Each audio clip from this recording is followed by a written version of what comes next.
هديت قلبي شكرا نورت دربي شكرا نورت دربي شكرا. أعوذ بالله من الشيطان الرجيم. بسم الله الرحمن الرحيم وبه نستعين إنه خير ناصر ومعين. أما بعد، قال الله تبارك وتعالى في القرآن المجيد: بسم الله الرحمن الرحيم ذلك الكتاب لا ريب فيه. معزز ناظرین، آج کی گفتگو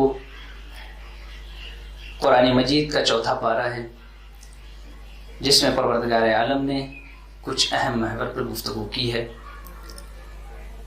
اس پارے میں دو حصے ہیں، سورہ آل عمران کا بقیہ حصہ اور سورہ نساء کا ابتدائی حصہ۔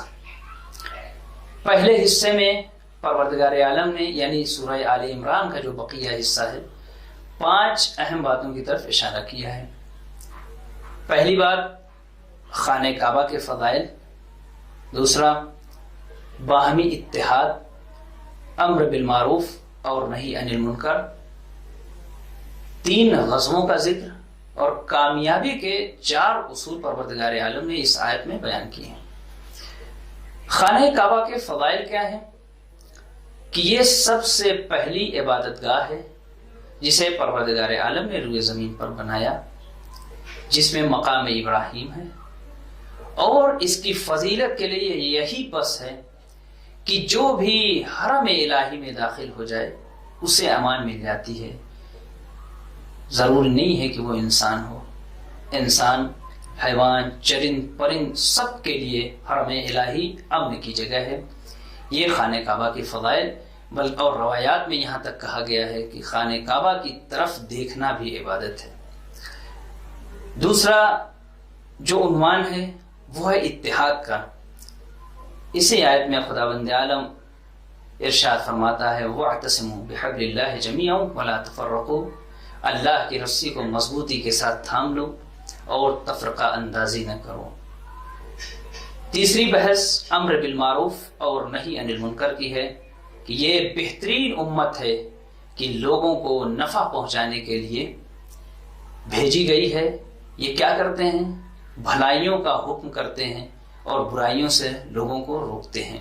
امر بالمعروف یہ واحد وہ فریضہ ہے جو ہر ایک پر ضروری اور واجب ہے، ہر ایک کے لیے لازم ہے کہ وہ اگر ایک انسان اچھائی کی طرف نہیں آ رہا ہے تو اسے اچھائی کی طرف لایا جائے، اور برائی انجام دے رہا ہے اور انسان سامنے والا کوئی دیکھ رہا ہے تو اسے اس برائی سے روکا جائے۔ اور چوتھی بحث یہ کہ 3 غزوے ہیں جن کا ذکر پروردگار عالم نے اس حصے میں کیا ہے۔ غزوہ بدر کا تذکرہ ہے، غزوہ احد کا تذکرہ ہے، اور غزوہ ہمراہ الاسد کا تذکرہ اس آیت میں موجود ہے۔ 5ویں چیز کی پروردگار عالم نے 5 کامیابی کے 4 اصول بیان کیے ہیں۔ انسان اگر کامیاب ہونا چاہتا ہے تو ان 4 اصولوں کو اپنا لے، انشاءاللہ دنیا میں بھی کامیاب ہوگا اور آخرت میں بھی کامیاب ہوگا۔ وہ 4 اصول کیا ہیں؟ قرآن مجید کی آیت ہے: یا ایھا الذین آمنوا اصبروا وصابروا ورابطوا واتقوا اللہ لعلکم تفلحون۔ 4 اصول اسی ایک آیت میں بیان کر دیے گئے ہیں۔ صبر، مصابرہ، مرابطہ اور تقوی الہی ہے۔ صبر آپ جانتے ہیں، مصابرہ یہ ہے کہ ایک دوسرے کو صبر کی تلقین کرنا، مرابطہ یہ ہے کہ دشمن سے مقابلے کے لیے انسان ہمیشہ آمادہ اور تیار رہے اور اپنے آپسی تعلقات کو بہتر بنائے رکھے، اور اس کے بعد تقوی الہی ہے۔ یہ 4 اصول ہیں جو انسان کو کامیابی سے ہمکنار کر سکتے ہیں۔ اس پارے کا دوسرا حصہ جو سورہ نساء کا ابتدائی حصہ ہے، اس میں پروردگار عالم نے 4 اہم باتیں بیان کی ہیں۔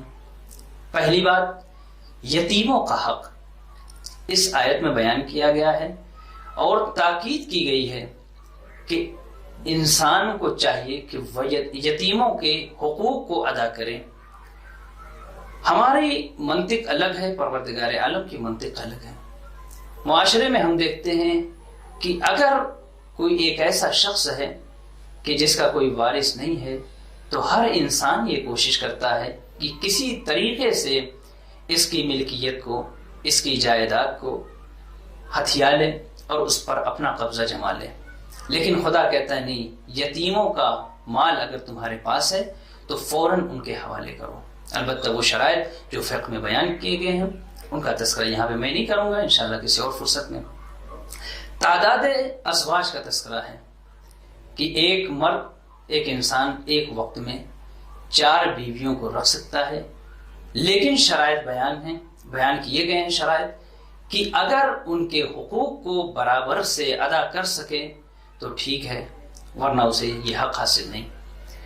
تیسری چیز میراث کا تذکرہ ہے، اولاد، ماں باپ، بیوی وغیرہ کی میراث کا. اور چوتھی اور آخری چیز جو ہے محرم عورتوں کے بارے میں، محرم عورتیں کون کون سی ہیں ان کے بارے میں بیان کیا گیا ہے، جیسے مائیں، بیٹیاں، بہنیں، پھپھیاں، خالائیں، بھتیجیاں، بھانجیاں، رضاعی مائیں، رضاعی بہنیں، ساس، سوتیلی بیٹیاں، بہویں. یہ وہ ہیں جو انسان کی محرم ہیں. یہ وہ اہم محور تھے جنہیں پروردگار عالم نے قرآن مجید کے 4 پارے میں ذکر کیا ہے. والسلام علیکم ورحمۃ اللہ وبرکاتہ.